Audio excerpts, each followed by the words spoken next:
Ngiye kubabwira uburyo bune wakorera amafaranga utavuye aho uri kuri murandasi. Pfa kuba ufite interineti yawe niyo yaba itihuta, ugakorera amafaranga kandi menshi kuri interineti. Tugeze mu isaha yo gukira, kira. Ese rata wowe amafaranga yawe yakurahe? Kuko akenshi dukunze gusanga urubyiruko, ahanini cyane urubyiruko, ruta ku bukene, ibura ry'akazi ndetse n'ibindi. Gusa wowe uko bigaragara urishimye, ufite amafaranga, ugenda mu modoka nziza, ndetse navuga ko uri mu bajene bakiri batoya biteje imbere. Ese waba warabigenje ute? Wageze gute ku nzozi zawe? Sinavuga ko ari umugisha ndusha abandi, sinavuga ko ari ugukora cyane, kuko iyo umuntu yakoze cyane gusa atashyizemo ubwenge n'ubundi birangira. Gutera imbere bitinze, ashobora gutera imbere ariko bigatinda. Ndaguha urugero, ushobora kuva Nyabugogo ukagera hano n'amaguru ukabishobora, ariko undi akahava akagera hano akoresheje imodoka. Uwakoresheje imodoka birumvikana, we nta nubwo bizamurushya cyane. Irindi banga ryanjye, amafaranga yanjye ntago nyakorera nk'abandi, ntago njya mu kazi ngo mbyuke mu gitondo ngende boss amembe, oya. Njye nkorera amafaranga yanjye mu cyumba cyanjye nicaye ntuje, nta muntu unyirukansa, nta muntu unyicaye hejuru uri kumbwira uti kora ibi. Ndicara akorera amafaranga online. Ntago ari ukugukritika, gusa mbyibajijeho. Ntago wasanga uri nk'aba bajene bigize abatubuzi, cyangwa se ugasanga uba utubeshya n'ayo mafaranga uba utwereka atari ayawe. Ese ni nk'ikihe kimenyetso waha umuntu aka kanya? Ni ikihe cyerekana ko ko ayo mafaranga koko utubwiye ashobora kuba yava aho hantu? Nk'aka kanya wakubwira uti niba ayo mafaranga koko uyakorera aka kanya mpa ibihumbi 100, wayama? Wenda ibihumbi 100 ndakabije, gusa aka kanya nkubwiye uti mpa amafaranga aka kanya, wayama? Hari ayo naraye nkoreye nijoro, hari ayo naraye nk'ibihumbi bigera mu 140. Nayo bikuje nijoro, nayakoreye kuwa kabiri w'igishize. Mu munsi umwe nibwo naherukaga gukora ibintu online. Kanze nkurebere.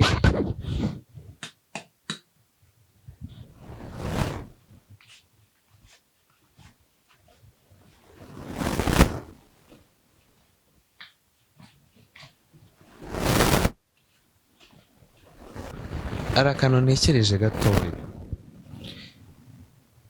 Yego, aya mafaranga nuyashaka ndayaguha, gusa ikintu ntekereje ni kimwe. Ese ari ukuyaguha no kukwigisha wowe ubwawe uburyo wakikorera yawe? Uburyo ari ukugira ngo ujye uhora usaba no kugira ngo wige gukorera yawe? Urahitamo kimwe. Ariko unyigishije ahantu nayakura, najya mbyikorera nanjye ubwanjye, nkayabona ntarinze kugusaba. Okay, nta kibazo, ndumva nifuza ko wanyigisha. Ndakeka niba uhisemo ko twakiga uburyo twayakorera aya mafaranga, ndongera nyabike, ahubwo nkwigishe uburyo wakorera ayawe. Twagiye. Reka nongere nkwifurize kugubwa neza wowe ukurikiye The Trends 250. Nk'uko tumenyeranye, ndurwa igikundiro rwa Manuel mwene Nyirimunga, nkabinahana batatu ya Butamunyita ka Enzo. Uyu munsi tugeze mu isaha yo gukira. Mvugira uti isaha yo gukira. Amafaranga abenshi bakunze kuvuga yuko yabuze, abandi bakavuga ko ahubwo n'akazi, uretse n'amafaranga ubwayo, n'akazi kabuze. Kandi koko nibyo, akazi karabuze. Ese nta kundi kuntu twakihimbira akazi, cyangwa se nta kandi kazi katwihishe, ku buryo bamwe mu banyamahanga, abazungu, ari byo bakoresha kugira ngo bagume batuyoboye?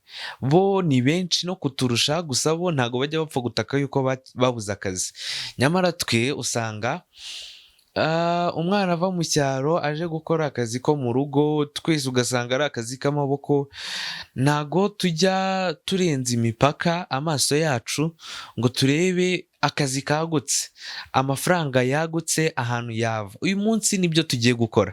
Uyu munsi tugiye kwiga uburyo twakorera amafaranga online, amafaranga kuri murandasi, kuri interineti yawe wapfushaga ubusa ishobora kukubyarira umusaruro, ikakugira umubiriyoneri, igatuma utunga amafaranga menshi. Ba Elon Musk bande ntago bakuze bakora bajya gucuruza imyenda, ntago bakuze bajya gukora ibintu bigoye cyane, bakoresheje ubwenge bwabo barakira.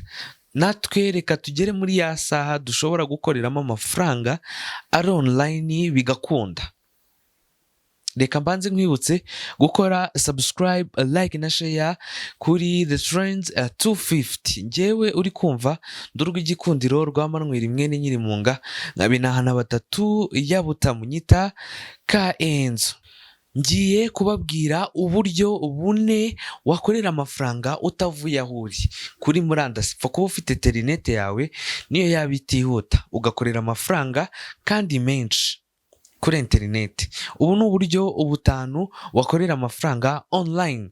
Ubwa mbere harimo trading online, iyo bakunze kwita online trading. Hakaza ubwa kabiri aribwo digital marketing.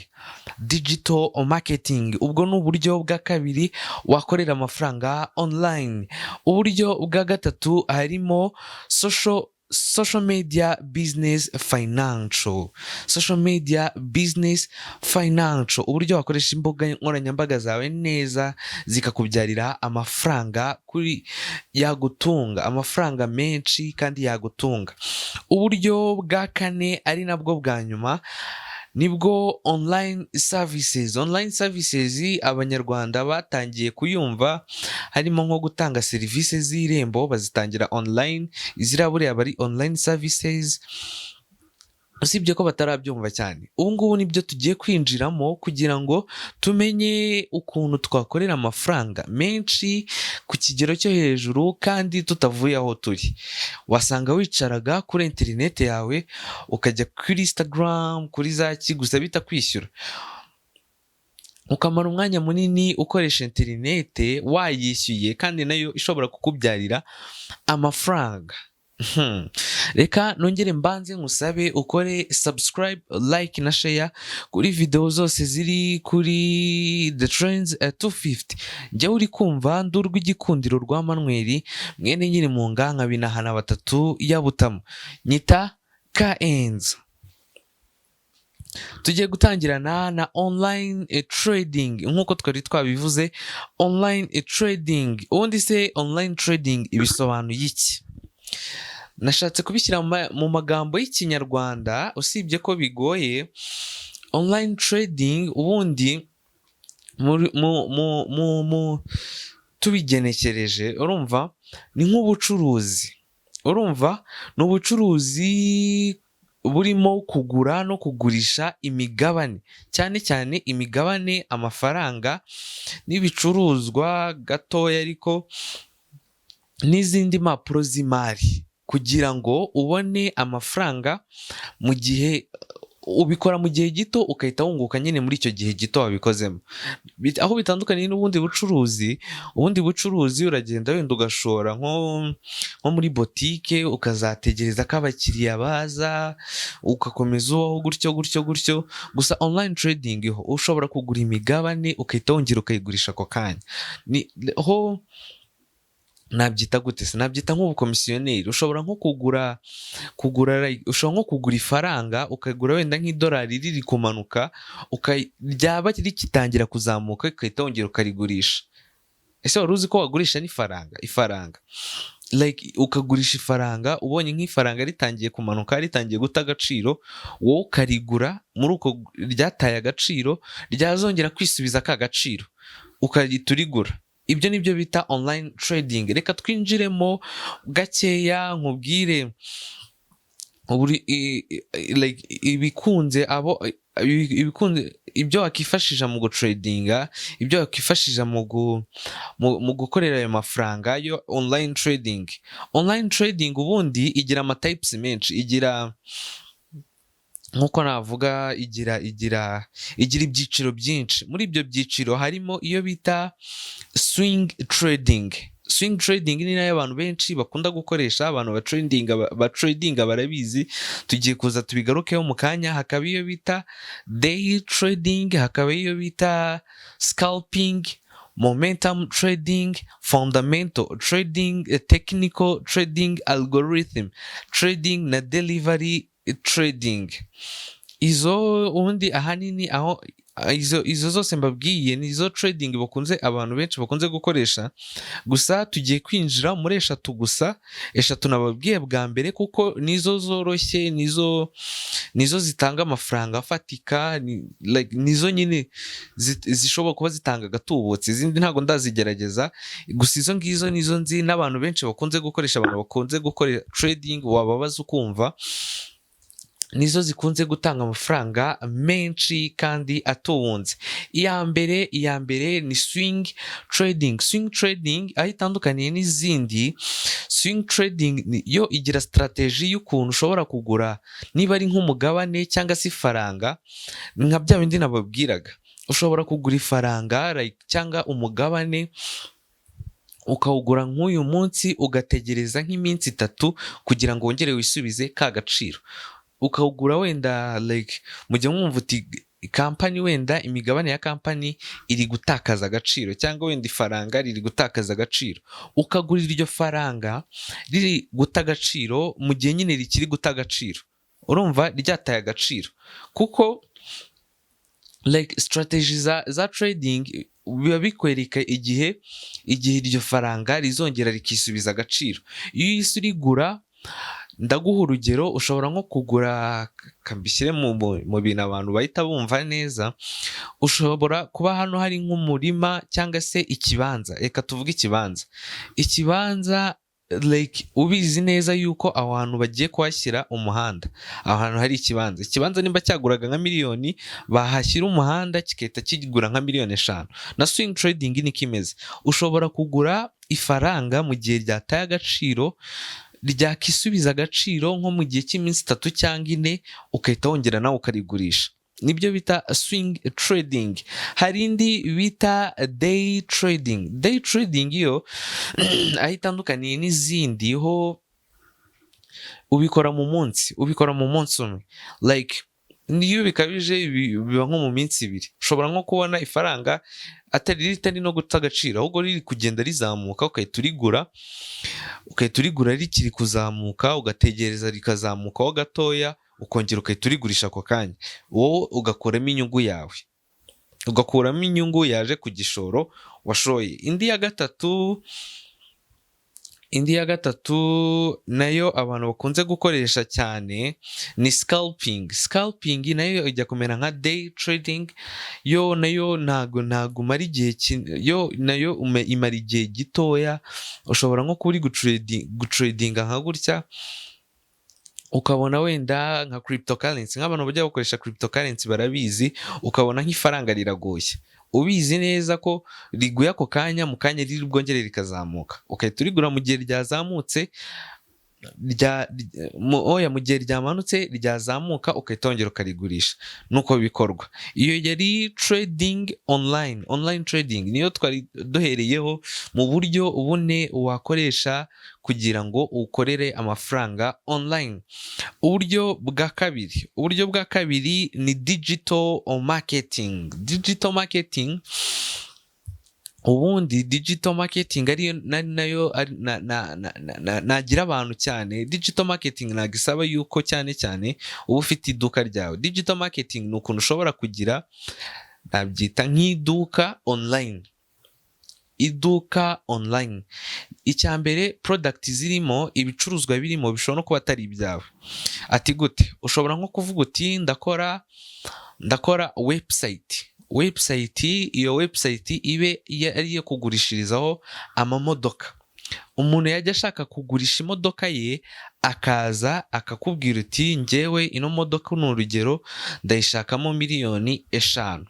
Wowe ukayishyira kuri iyo website yawe, ugashyiraho amafoto yayo, ugashyiraho ukuntu imeze, mbese umuguzi bikamworohera kuyibona atavuye ahari, yayishima wenda wowe ukamubwira uti rero ino modoka ihagaze miliyoni 7, nyamara uwayishyizeho yakubwiye uti njyewe ayo nishakiramo ni miliyoni 5, urumva uba wungutseho miliyoni 2 nta kintu washoye, like uba ukoze nk'ubukomisiyoneri ariko buri marketing iri digital, itagusabye kujya guhiga abakiriya, itagusabye kujya kwiruka ngo urinde ujya gusara ubwira abantu ngo ibiki n'ibiki, like bikihuta ako kanya umuntu akabona imodoka akayikunda akahita akubwira iti si imodoka nayireba he ko nshaka kuyireba, nkahita mwishyura ako kanya, ukahita umuhuza na nyirayo, wowe habanditseho miliyoni 7 nyine akaba arizo tanga,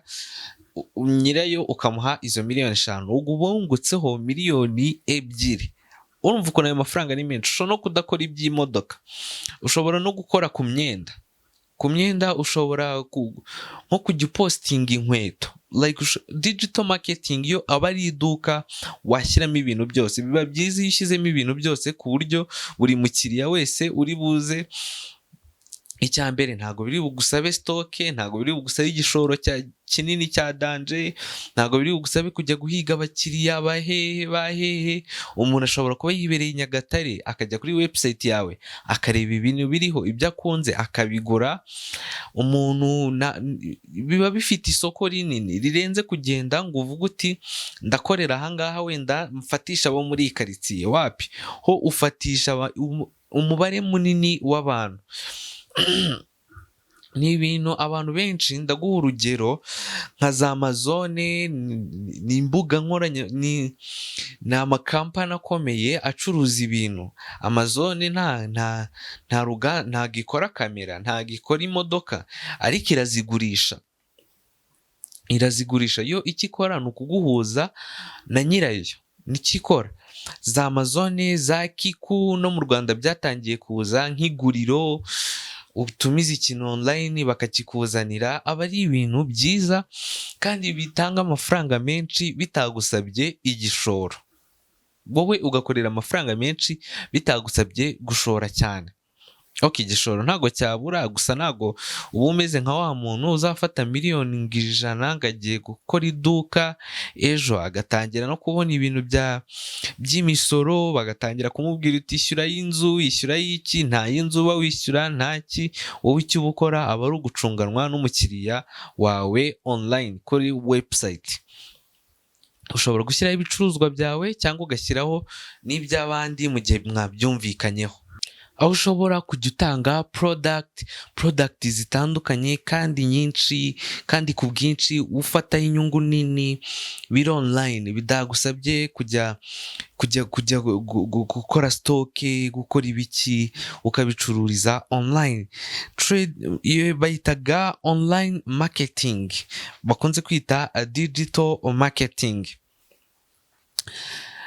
Iya gatatu, mbere yuko tuyijyaho reka nongere nkwibutse gukora subscribe kuri The Trends 250, ni inkunga ikomeye nimba ibi ndi kukubwira hari icyo biri kugufasha. Murakoze. Iya gatatu ni social media business finance. Social media business finance. Reka nongere nkwibutse gukora subscribe kuri The Trends 250 niba utarayikora. Ni igihombo gikomeye, kandi koko niba ndi kukubwira ibintu byakungura ukabona ukwiye kuyikora wayikora. Iya gatatu tugiye kuvugaho ni social media business finance. Social media business finance ni ukuntu social media zawe, ukuntu imbuga nkoranyambaga wazikoresha zikakwishyura. Social media ushobora kubujyaho, ushobora kujya kuri Instagram, kuri Facebook, kuri WhatsApp se, ukirirwa uscrollinga ureba amavideo y'abandi, nyamara bo bari kwinjiza, wowe ntubizi. Ntabwo uzi ko wakinjiza kuri social media, ntabwo uzi uburyo wabikora. Ndaguha urugero nko kuri YouTube igira ibintu bita YouTube Partner Program. Iyo YouTube Partner Program yo wayigezeho, iyo akenshi ukunda uyigeraho iyo ugiye kuba monetize, niho utangira kubona uburyo wari ufite amahirwe menshi y'ukuntu byonyine no kuba uri kureba video y'umuntu bishobora kumwinjiriza, like cyangwa se wowe ugakora video zawe ahubwo nazo ukazishyiraho. Gukora video ntabwo ari ibintu bigoye, ntabwo ufite phone yawe byaroroshye, abantu basigaye batunze amafone meza, wayakoresha yaba kuri TikTok yishyura, yaba kuri Instagram, Facebook, aho hose iri monetize barakwishyura cyane cyane. Noneho akarusho bikaba kuri YouTube bakakwishyura iyo uri monetize. Abandi bari gukorera ibiceri online, bari gukorera ibiceri kuri social media zabo, wowe uraho urasamye ngo utegereje ko amafaranga azakwizanira. Kuba wicaye ntabwo bivuze yuko utakorera amafaranga. Kuba wicaye udafite akazi ntabwo bivuze ko utakorera amafaranga. Yego azaza atinze, ariko mu gihe azazira azaza aryoshye, azaza like amafaranga. Kuba monetize biragora, gusa iyo wamaze kuba monetize nibwo ubona nyine ko imvune zawe icyuya cyawe utangira kurya nyine ibyavuye mu mitsi yawe. Iyo yari social media, business, finance, iya nyuma ari nayo tugiye kurangirizaho ni online services. Online service ni ugutanga serivisi gusa za muranda kuri interineti. Ndaguha urugero, mu Rwanda byatangiye kuza, nimba uzi nk'Irembo. Urugero nk'Irembo batanga serivisi, ushobora kujyaho ukishyura serivisi yose ushaka, gusa ubicishije utavuye aho uri, ubikoreye kuri interineti, ufite telefone yawe cyangwa se imashini yawe ukabikoreraho. Ndaguha urundi rugero, hari nk'ama website. Ndaguha urugero nka website nk'Agasobanuye. Ushobora kugenda ukicara ugakora website yawe, cyangwa se ugashaka umuntu uyigukorera, umuntu ubizi, ukamwishyura, wowe ukajya ushyiraho ibintu uzi ko abantu bakeneye, gusa bakeneye. Ndaguha urugero nka filime, ntabwo abantu benshi bakijya kuzizana ku ba DJ. Abantu benshi basigaye bajya online bakazikura kuri online gusa bishyuye. Nawe ushobora gushaka ikintu abantu bakeneye ukagishyira kuri website yawe, ni urugero, ukagishyira ukacyadvertisinga kuri website yawe, bikaza umukiriya akajya agura ikintu atavuye ahari, bitamurinze ngo bimusabe kujya ahantu kure, bimusabe kwirwa kugenda amajoro agenda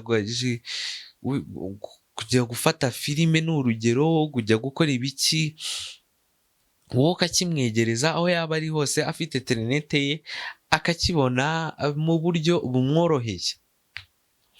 Izo zari uburyo bune ushobora gukoresha ukabona amafaranga online, amafaranga ukayinjiriza online. Njyewe twari turi kumwe, njyewe twabanye, ndorwa igikundiro rwa Manuel mwene nyiri mu nganga binahana batatu ya Butamu, nyita Kaenzo.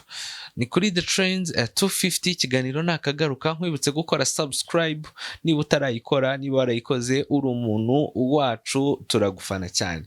Njyewe ndi Kaenzo, The Trends nakagaruka. Ciao ciao.